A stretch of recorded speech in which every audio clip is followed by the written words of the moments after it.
হাই friends, কি খবৰ? মই অভি আপোনালোকলৈ লৈ আহিছোঁ অসমৰ খেলৰ সম্বন্ধীয় 10টা জিকে।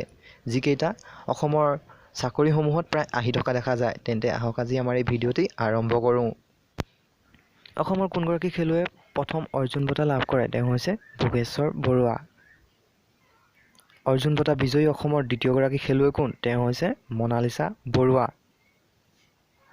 অসমৰ প্ৰথম কোনজন খেলুৱৈয়ে অলিম্পিক খেলত অংশগ্ৰহণ কৰিছিল? ডক্টৰ তালিমেৰেও আও ফুটবল 1948 চনৰ লণ্ডন অলিম্পিকত। অসমৰ দ্বিতীয়গৰাকী অলিম্পিয়ান কোন? তেওঁ হৈছে দীপাংকৰ ভট্টাচাৰ্য। এছিয়ান গেমছত স্বৰ্ণ পদক পাওঁতা প্ৰথম অসমীয়াজন কোন? তেওঁ হৈছে ভোগেশ্বৰ বৰুৱা 1964 চনত। এছিয়ান গেমছত খেলা প্ৰথমগৰাকী অসমীয়া টেনিছ খেলুৱৈ কোন আছিল? তেওঁ হৈছে বিদ্যুৎ গোস্বামী।